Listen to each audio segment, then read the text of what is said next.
Yes, nkulamusizaako nnyo mukwano gwange naje sinza obbanga otuwuliriza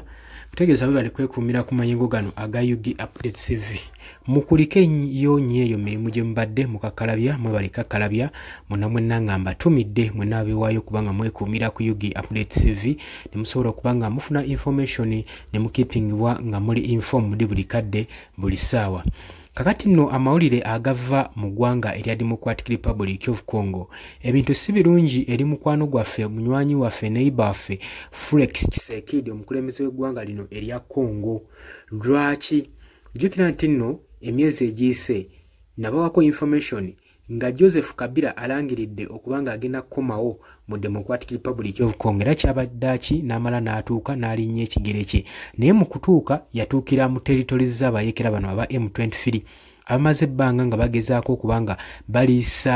baliisa akakanja President Felix Tshisekedi saako n'okutontoza gavumenti ya Democratic Republic of Congo. Jjukira nti nno bano abayeekera bagamba nti nno tebali bokka basapootingibwako eggwanga erya Rwanda era nga Rwanda yegezaako okubanga ebabaakinga era enfunda nnyingi tulabye ng'ebitongole okuva mu United Nations okuva eri mu mawanga ag'ebunaayira nga bagezaako okupressurizinga Paul Kagame asobole okubanga withdrawinga amagye ge mu matwale ga DRC.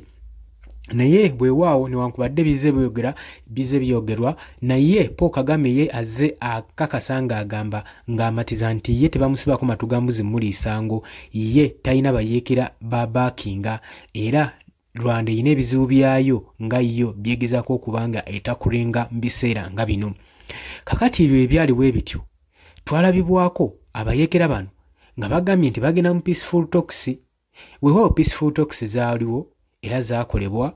era Congo nefunamu akalembekereza era ne basizinga fire. Joseph Kabila we yali yakalinnya ekigere kye mu ggwanga erya Democratic Republic of Congo yatuukira mu kibuga Goma. Jjukira kino ekibuga bimu ku bitolitoli z'abayeekera era nga bikontrolingibwa abayeekera ba M23 bimu ku bibaawamba mu ntandika y'omwaka guno nga bakagenda maaso n'okuwamba obuyinza bingi bye baakola saako n'okukyusa obuyinza ne bakyusa gavana omupya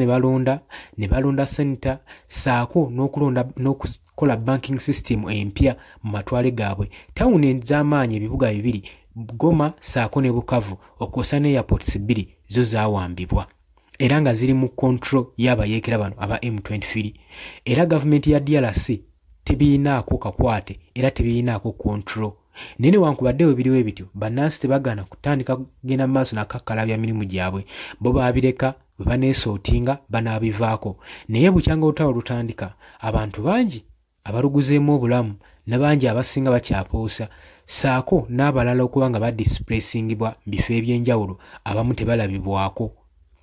Olutalo olunwanyiikirire ennyo nga samitize ez'enjawulo omwali Sami DRC, omwali East African Community saako ne South African Development Community we beegattira awamu okusobola okulaba nga badissolvinga ensonga eno egenda maaso mu DRC. Newankubadde baatuuza samiti ezaawera omwali eya Dar es Salaam, omwali ey'Ekata, omwali eya mu kibuga mwali mu Goma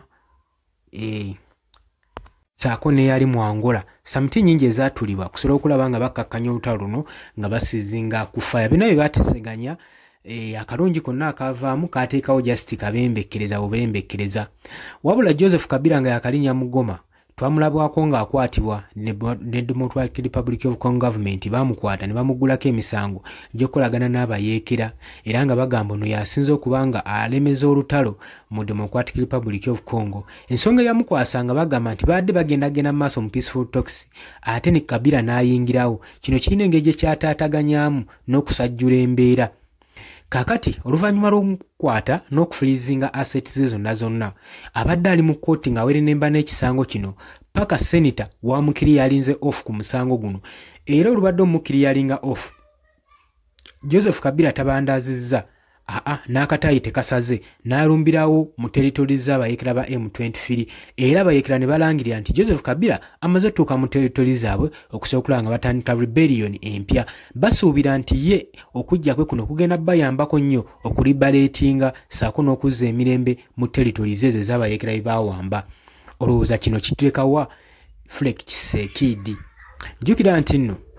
bukyanga Joseph Kabila akomawo gavumenti eri kunningira yeraliikiridde kubanga Kabila azaawera nkolokooto ng'agamba nti nno ekizibu DRC kyeyina si bayeekera ba M23 wabula President Felix Tshisekedi kubanga abayeekera bano tebali mu lutalo badimandinga rights zaabwe bali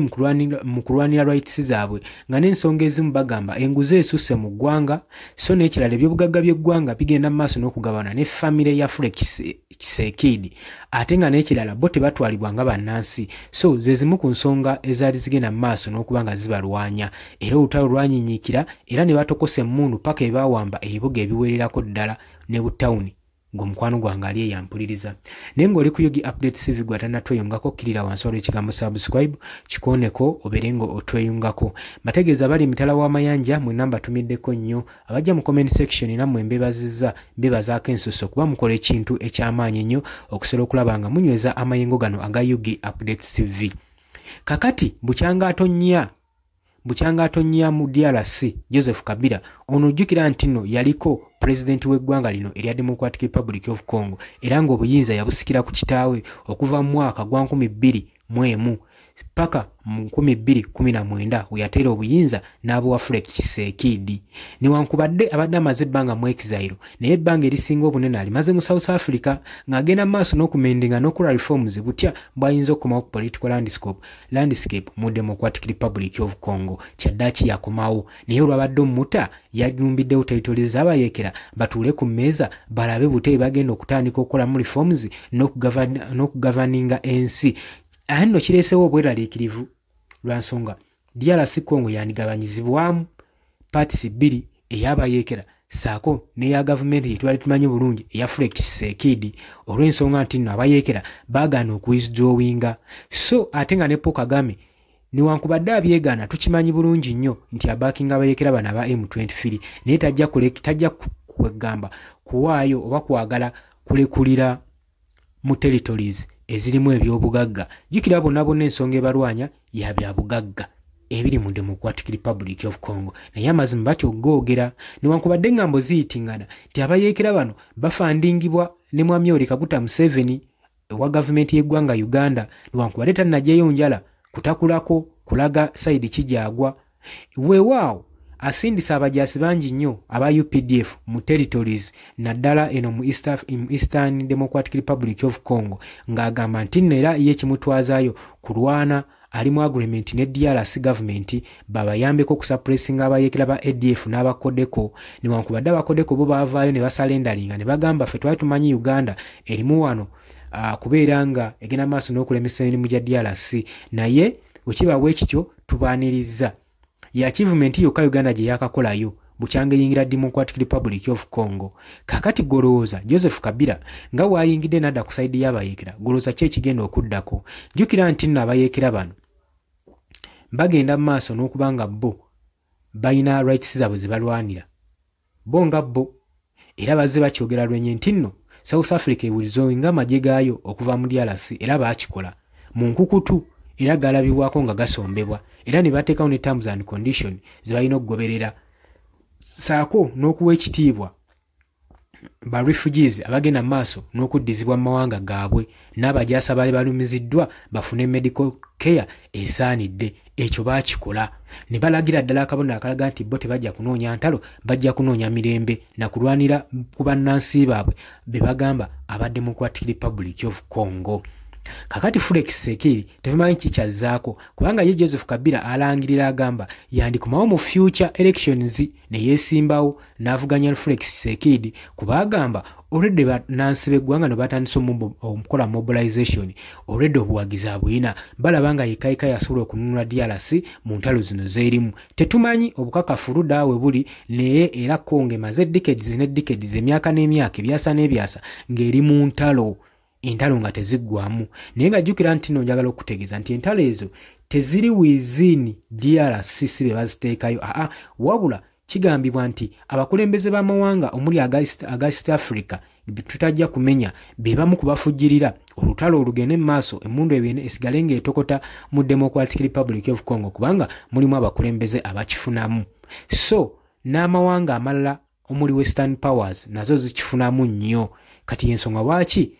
percentage eri ku 9% okubanga olutalo lukomekkerezebwa mu Democratic Republic of Congo naddala mu Northern Kivu saako ne mu East African Development ne mu East Democratic Republic of Congo. Olutalo terujja kubanga lukomekkerezebwa mu bwangu bwebuto kubanga bukyanga batandika kutwalayo bajaasi ba UPDF bangi bafiirayo naye tebazza lipooti teboogera olw'okuba ntino ezo operation sujju bagiyita operation sujju ndowooza nkyogedde bulungi sujja munaatutereeza mu abaliyo abalwana entalo mukingira bamubeerako ku Yugi Updates TV. Kati bakifunamu nnyo abakulu ba high ranking officers abagenda mu maaso n'okuoperating olutalo olwo naye wabula naggambye gwe omujaasi wa bulijjo gwakafiiramu. Oli ku Yugi Updates TV kubadde osinza obanga otuuliza era nkutegeeza gwe atannatweyungako kirya wansi wala ekigambo subscribe kikoneko ojja kubanga otweyungako ddala bulungi nnyo. Baganda bange abali mu diaspora nyongera okubalamusaako mukola kyamaanyi nnyo mubagala nnyo mweraba tujja kubanga